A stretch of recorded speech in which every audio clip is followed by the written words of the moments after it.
Next gen நேர்களே அனைவருக்கும் வணக்கம். நான் உங்கள் ஸ்ரீ சுபம் விஜயகுமார். இன்றைக்கி பார்த்தீங்கன்னா தமிழ் புத்தாண்டில் நாம் பெறுகின்ற நன்மை பயன்கள் என்னென்ன? ஏன் சார் தமிழ் புத்தாண்டு மற்றோட 11 மாதிரி தானே? அப்படி கிடையாதுங்க. உலகில் மாற்றங்கள் எவ்வளோ இருந்திருக்கு, நகை எந்த அளவுக்கு ரேட்டு கூடிச்சு, இப்போ குறைஞ்சிருக்கு. அப்போ அடுத்ததில் மெயினாக பார்த்திங்கன்னா பிளானட்டரி காம்பினேஷன்ஸ் எக்கச்சக்கம் மாறுது. அப்போ உலகில் நிகழ்வே மாறுது, அப்ஸ் அண்ட் டவுன் ஆகுதுங்க. இப்போ போர் இதெல்லாம் நிற்கும். அங்கே போருக்கு எங்களுக்கு என்னங்க சம்மந்தம் சார்? அங்கே போர் இருக்கனால தான் நம்ம வீட்டில் கேஸ் வரல, அங்கே இருக்கனால தான் வீட்டில் பெட்ரோல் போட முடியல. அப்போ உலகில் நிகழ்வுகள் கிரகங்கள் மற்றும் கிரகணத்தை ஒட்டி தான் நடக்கக்கூடிய காலகட்டமாக இருக்கும். இப்பொழுது நடக்கின்ற விஷயங்கள் நம்ம ஒவ்வொரு ராசிக்கும் செய்யும் அற்புதம். முதல் நமக்கு தேவையான அடிப்படை பொருளாதார விருத்திகள் எப்படி இருக்குது, திருமண ரீதியான பாக்கியங்கள் இருக்குமா? நிறைய ஆண் பெண்கள் எங்குகின்ற விஷயம், எங்களுக்கு திருமணம் இல்லைன்னு சொல்லிடுங்க, நாங்கள் வேறு வேலையாக பார்த்துக்குறோம் அப்படின்ட்டு இருக்க மாதிரி. சார் பொருளாதார ரீதியாக பார்த்திங்கன்னா உழைப்புக்கு ஏற்ற ஊதியம் இல்லை என்பது நிறைய பேத்துக்கு. ஹார்ட் ஒர்க் பண்ணுறேன், ஒன்றுமே நாலேஜ் இல்லாதவங்களாம் பெரிய ஆளாக போகிறாங்க, ஏன் நம்மளால் பெரிய ஆக முடியல அப்படிங்கிற கேள்விக்கு பதில் இதாக இருக்குது. பிஸ்னஸ் சார், பிஸ்னஸ்லாம் வேண்டாம் சார் அப்படிங்கிற அளவுக்கு ஒரு சிலர் ஆகிட்டாங்க. ஏன்னா உயர்வின் உச்சமாக இருந்தவங்களாம் இன்றைக்கி வாழ்வின் துச்சம் அளவுக்கு மாற்றிட்டாங்க. கடன் தான், அதாவது இருக்கிற நோயிலே மிகப்பெரிய நோயாக இந்த கடன் வந்துடுதுங்க. அதாவது கண்ணுக்கு தெரியாத ஒரு நோய், குணப்படுத்த முடியுமா இல்லையான்னு தத்தளித்த நோயாக இருக்கிறது. இப்போ இந்த உலகில் மாற்றத்தில் நமக்கு என்னென்னா கிரகங்கள் வலிமை பெறுகின்றன. குரு உச்சம் பெறும் காலகட்டத்தை அள்ளி கொடுக்க காத்திருக்குது. இந்த தமிழ் புத்தாண்டில் மத்தியில் பார்த்திங்கன்னா ராகு கேது டிசம்பர் மாதத்தில் வரும், ஆங்கில வருஷத்தில் 5ஆம் தேதி. அப்போ மாறுகின்ற கிரக அமைப்புகள் இதெல்லாம் நம்மளை வழி நடத்துகின்றன. அப்போ இந்த ஒவ்வொரு விஷயத்துக்கும் கல்வி, செல்வம், பொருளாதாரம், மனம் சம்பந்தப்பட்ட விஷயங்கள், திருமண பாக்கியங்கள் அனைத்துக்கும் நமக்கு வேலை செய்ய போகுது. நிச்சயமாக இது பெரிய செல்வத்தை கொடுக்க போகுது. இப்போ தமிழ் புத்தாண்டில் தாங்க சார் மழை வெள்ளம் இருக்கும், விவசாயம் எப்படி இருக்கும், கம்ப்யூட்டர் சம்மந்தப்பட்டது எப்படி இருக்கும், மாணவர்கள் என்ன கல்வி எடுக்கலாம். நிறைய பேத்துக்கு இப்போ முக்கியமான இந்த வருடம் ஆரம்பத்திலிருந்து சார் நம்ம என்ன கல்வி என்ன இது மாற்றிக்கலாம், இந்த சப்ஜெக்ட் எடுத்தால் நல்லா இருக்குமா, இதெல்லாம் தெரிய வேண்டியது. அரசியல் மாற்றங்களும் நிறைய நிகழப்போகுது இந்த இதில் தான். ஆக நமக்கு உங்கள் ராசியை பற்றி பார்ப்போம். இறுதியில் ஒரு பரிகாரம் இருக்குது, நிச்சயமாக பயனுள்ளதாக இருக்கும். சிம்ம ராசி அன்பர்களே, செல்வ கடாட்சம் எப்பொழுது வரும், குபேர யோகங்கள் எப்பொழுது வரும் என இயங்கி கொண்டிருக்கும் ராசி இந்த ராசிங்க. பொதுவாக இந்த ராசியை பயன்படுத்தின மாதிரி இந்த வருஷம் எந்த ராசியும் பயன்படுத்தலை. அஷ்டம சனிங்கிறாங்க, வேலையில் பிரச்சனை வருது, மாறி எங்களையே தாங்க யூடியூப்பில் எல்லா பேர் சொல்கிறாங்க. பொதுவாங்க இப்போ அந்த மாதிரி சொல்கிறதுக்கு வாய்ப்புகள் இல்லாத சூழ்நிலை வந்து விட்டன. உங்கள் ராசிக்கு 12ஆம் இடத்தில் இந்த தமிழ் புத்தாண்டு வந்த சில மாதங்கள்லேயே 12இல் குரு பகவான் வந்து உங்கள் ராசிக்கு 8ஆம் இடத்தில் இருக்கிற சனியை பார்த்து அதோட வீரியத்தை குறைக்கின்ற சூழ்நிலை வந்தாச்சு. அப்போ பஞ்சமஸ்தானாதிபதி பார்க்கும்பொழுது வீரியம் குறையும், அப்பொழுது பாதிப்பில்லை. முதல்ல சிம்ம ராசிக்கு சார் இதெல்லாம் இருக்கட்டும் சார், நாங்கள் ஜெயிச்சிருவோம். முதல்ல இந்த ராசியை எப்போவுமே ஃபீனிக்ஸ் பறவையோடு ஒப்பிடுவேன். சாம்பல்லேருந்து எந்திரிச்சு வருதுன்னு சொல்லுவாங்க ஃபீனிக்ஸ் பறவை. அது போன்ற எவ்வளோ பெரிய கஷ்டத்துலேருந்து மீண்டு எந்திரிச்சு வர வாய்ப்புகள் உடையது. இந்த ராசிக்கு நிர்வாகத்திறமை ஒன்றுங்க. தலைமை பெரும்பு ஏற்கக்கூடிய ராசிகள், கூட்டு சம்பந்தப்பட்ட கூட்டம், சங்கங்கள், சபையில் எப்படி பேசணும்னு தெரிஞ்ச ராசிகள், குடும்பத்துக்கு ஒரு சிம்மம் இருந்தால் குடும்பத்தை தோளில் சுமந்து காத்துரும் இந்த ராசிகள். இன்றைக்கி பல இதாக சொல்லிட்டு இருந்தாங்க, ஆனால் இப்போ பார்ப்போம். முதல்ல இந்த ராசிக்கு நம்ம சொல்ல போகிற ஃபஸ்ட்டு விஷயம் வேலையில் மேன்மை. வேலை இல்லாதவருக்கு வேலை நிச்சயம். நிறைய பேர் வேலைக்கு போயிட்டுருக்காங்க, சொல்கிற பதில் சார் உழைத்த உழைப்புக்கு ஊதியம் இல்லை, வேலையில் கொஞ்சம் பிரச்சனையாக இருக்குது, இன்டர்னல் பாலிட்டிக்ஸ் நிறையா இருக்குது, என்ன பண்ணுறதுன்னு தெரில, working life family life balance ரொம்ப டிஸ்டர்ப் ஆகுதுன்னு சொன்னதெல்லாம் இந்த ராசி. ஹெல்த் விஷயத்தையும் பற்றியும் பேசுனாங்க. பொதுவாக இந்த இத்தனையும் பார்க்கும்போது முதல்ல வேலையில் நீங்கள் புதுசாக படிக்க வேண்டியது, அப்டேட் பண்ண வேண்டிய வந்திருக்கு. அதனால் சார் அப்டேட் பண்ண வேண்டியது நிச்சயமாக நீங்கள் பண்ணுகின்ற வேலையில் புதுசாக ஏதோ ஒரு விஷயத்தை கற்றுக்கிட்டு அடுத்த லெவலில் ஜம்ப் அடித்து பெரிய லெவலில் போக வேண்டிய சூழ்நிலை வந்து விட்டன. அப்போ அதில் இம்பார்ட்டன்ஸ் கொடுத்து கொஞ்சம் கண்ணும் கருத்துமாக பார்க்கணும். சார் ஹெல்த் பாயிண்ட் ஆஃப் வியூவில் சார் இந்த ராசிக்கு உடல் சம்மந்தப்பட்டது ஹெல்த் நிறையா பார்க்கணும். நான் ஜாதகம் பார்க்கும்போது சொன்னேன், சிம்ம ராசி, அந்த ராசிக்கு லக்னத்திலே என் தம்பிக்கு குரு 6ஆம் வீட்டுக்கும் தொடர்பு, பொதுவாக பஞ்சமஸ்தான 6 தொடர்பு, 8க்கும் தொடர்பு. சொன்னேன் தம்பி உனக்கு கொலஸ்ட்ரால் இருக்கும் போல் இருக்குன்னு. அவருக்கு வயசு 33 கூட இல்லை. ஆமாம் சார் கொலஸ்ட்ரால் டேப்லெட் சாப்பிட்றான், பார்த்தா ஒல்லியாக இருப்பார். அப்போ கிரகங்கள் அது போன்றது. அப்போ ஹெல்த் பாயிண்ட் ஆஃப் பலது அனுப்பிச்சாச்சு. இப்போது ஹெல்த் இம்ப்ரூவ்மெண்ட். சார் திருமணம் இருக்கா இல்லையா சார்?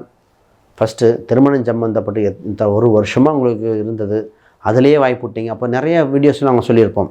உங்கள் ராசியில் இருக்கிற கேது, 7இல் இருக்கிற ராகுக்கு இது பரிகாரம் செய்துவிட்டு திருமணத்தை பார்த்திருந்தால் இப்படியும் வந்திருக்கும். இப்போ குருபலன் இல்லை. ஆனால் இறைவன் முத்தான வாய்ப்பாக அக்டோபருக்கு மேலே அதிசார குருவாக வந்து உங்களுக்கு திருமணம் குருபலனை கொடுக்குறார்.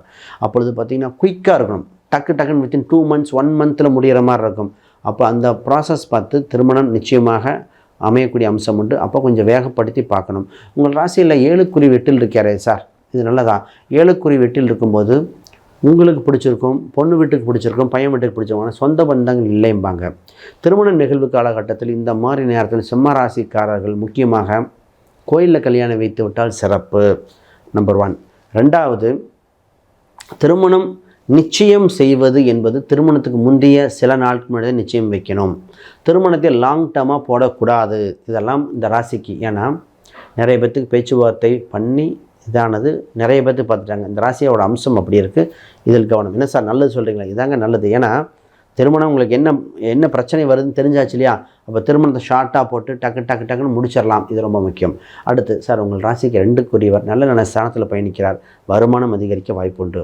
இடம், வீடு, சொத்து வாங்கக்கூடிய அம்சம் உண்டு. இந்த அஷ்டமச்சனில் வாங்க முடியுமா? இப்போ தான் ஆப்பர்ச்சுனிட்டி வரும்.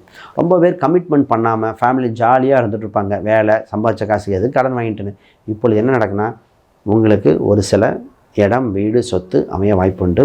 வண்டி வாகனங்கள் வாங்க அமைப்புண்டு. முதல்ல இந்த மாதிரி வாங்கினா தகுதி, அதாவது கடனை உங்கள் கட்டுக்குள் இருக்கின்ற கடனாக இருந்தால் வாங்குங்க. இல்லைன்னா கடன் வாங்காத வாங்குங்க.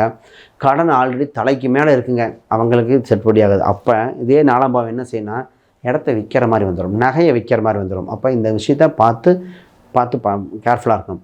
சார், திருமணம் காதல் திருமணம் அமையுமா?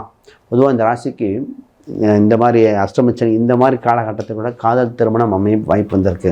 திருமணம் மனதுக்கு பிடித்த திருமண வரனாக அமையக்கூடிய சூழ்நிலைகள்.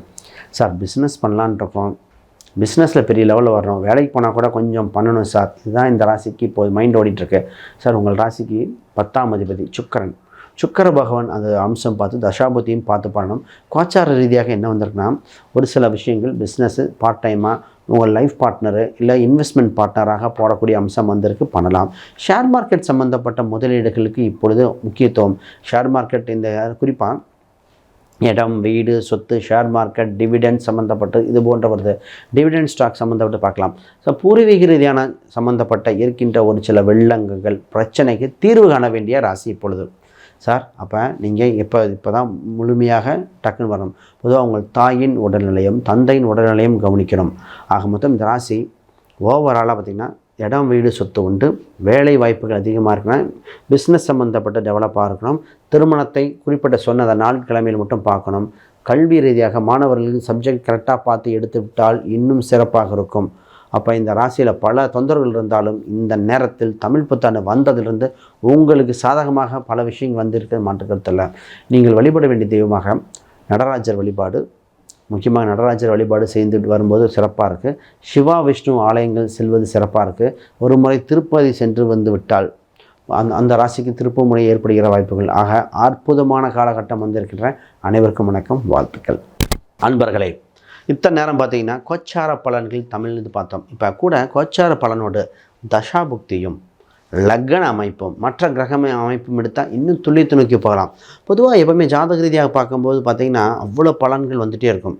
இப்போ இதுவும் ரொம்ப முக்கியம். பொதுவாக இன்றைக்கி நம்ம யாருக்காவது ஜாதகம், பிரசன்னம், வாஸ்து, நியூமராலஜி இந்த மாதிரி பார்க்கணுன்னா ஸ்க்ரீனில் தெரிய அந்த எண்களுக்கு தொடர்பு கொள்ளுங்கள். உங்கள் ஜாதகத்தை பார்த்து நல்ல காலம் எப்பொழுது, திருமணம் எப்பொழுது, வேலை வாய்ப்புகள், சொத்து சுகங்கள், தனக்கு இருக்கின்ற தடைகள் என்னது, செய்வனை சம்மந்தப்பட்டது இருக்குமா, பில்லி சூனியம் இருக்குமா, இந்த மாதிரி பல கேள்விகள் அத்தனைக்கும் விடை கிடைக்கும். அது பிரசனம் போட்டு கூட பார்க்கலாம். குறிப்பாக இந்த ஒரு விஷயம் என்னென்னா, எப்பொழுதுமே பார்த்திங்கன்னா எவ்வளவோ கோயில் பரிகாரம் பண்ணுறோம், திருமணம் தடையாக இருந்தது, அதுவும் மாற்றம் ஏற்பட வாய்ப்புண்டு. அப்போ இந்த வருடத்தில் இருக்கின்ற முக்கியமான நிகழ்வாக என்ன இருக்குன்னா, உங்களுக்கு ஏற்பட்ட தடைகள் அனைத்தும் விலகி வாழ்வில் நல்ல விடைகள் ஏற்பட வாய்ப்புண்டு. கோச்சாரங்கள் எப்பொழுதும் உங்களை நாட்டிக்கொண்டே இருக்குது. மனசு தான் மருந்து. அதற்கு கொண்டான பரிகாரம் என்ன? உங்கள் ஜாதகத்தில் இன்னொரு விஷயம் எடுப்போம். ராசியில் குபேரன் எங்கே இருக்கிறார்? என்னுடைய உபாசன தெய்வம் யார்? அதிர்ஷ்ட தெய்வங்கள் நிறங்கள் என்ன?